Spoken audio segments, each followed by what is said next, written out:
இந்த உலகம் சிவபெருமானை அறியும். ஆனால் சிலர் அவருடைய சிறிய கதைகளை மட்டுமே கேள்விப்பட்டிருக்கிறார்கள். இன்று நான் உங்கள் முன் சிவன் அவரின் சிறிய மற்றும் அற்புதமான வீர கதையுடன் வந்து உள்ளேன். எனவே இந்த கதையை பார்த்து மகிழுங்கள். பிறகு பக்தர்களே, மேலும் கவலைப்படாமல் நம் சிறிய சிவபெருமான் கதையை தொடங்கலாமா? ஒரு காலத்தில் உலகின் எல்லா வானங்களுக்கும் பிறந்தான் சிவன். 4 தெய்வங்களின் சக்திகளின் ஒரு பாகமாக சிவன் பிறந்தார். அவரின் பிறப்பு உலகிற்கு ஒரு புதிய சக்தியை கொண்டு வந்தது. சிவனின் பிறப்பு அற்புதமானது.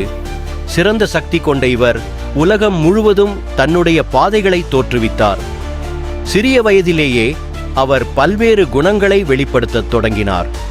அப்படியென்றால் என் அன்பு பக்தர்களே, இப்பொழுது சிவபெருமானின் முதல் வீரச் செயலை பார்ப்போமா? சிவன் ஒரு சிறிய பிள்ளை கூட தனது நியாயமான சக்தி மூலம் கோபம் மற்றும் தீமையை எதிர்கொண்டு உலகத்தை பாதுகாக்கும் முனைவரானார். ஒரு நாள் ஒரு பெரிய அடிமை விரோதியான ராகஸ் சிவனின் வழியில் வந்தான். அந்த துஷ்டன் சிவனின் சிறிய பளிங்கையும் பயப்படாமல் தாக்க முயற்சித்தான். ஆனால் சிவன் தனது சக்தியால் அவனை ஒரே ஒரு சில நொடியில் அழித்து விட்டார். சிவன் எப்போது மக்களுக்கும் தேவதைகளுக்கும் உதவி செய்யும் போது அவரது திறன் மற்றும் உதவி எப்போதும் அற்புதமாக இருந்தது. அவன் அனைத்து காடுகளை மலைகளை தாண்டி மனிதர்களுக்கான உதவிக்கே வழி செய்கிறார். அதனால்தான் சிவபெருமான் மிகவும் சிறப்பு வாய்ந்தவர். ஒரு நாள் சிவன் ஒரு பெரும் மலைக்கோலத்துடன் கடல் அணுவை நெளிந்து உலகை அதன் மிகப்பெரிய ஆபத்தங்களிலிருந்து மீட்டார்.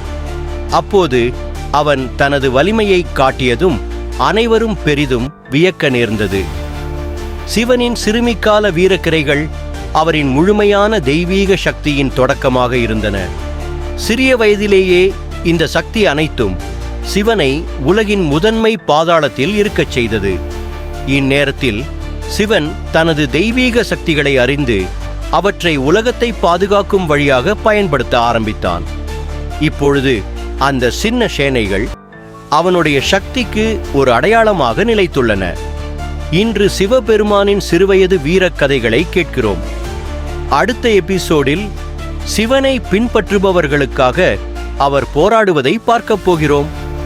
சிவபெருமானை பற்றி உங்களுக்கு தெரியாத விஷயங்களை இந்த சிவன் கதை தொடரின் மூலம் உங்களுக்கு கொண்டு வர முயற்சிக்கிறேன்.